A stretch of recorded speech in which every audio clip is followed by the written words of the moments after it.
Open your Facebook app and click these three lines. Click the Settings and Privacy and click Settings. After that, click Personal and Account Information. Click Account Ownership and Control.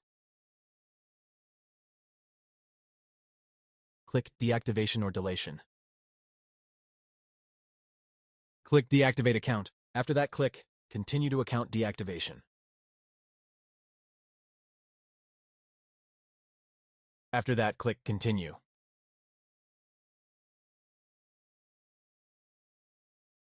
Choose Don't Reactivate Automatically. Click Continue again.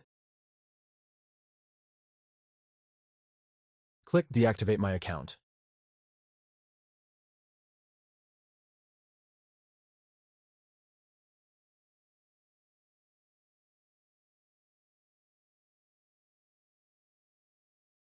Thanks for watching. If you found this video helpful, consider subscribing and hitting that notification bell. Stay connected for more valuable content. See you in the next video.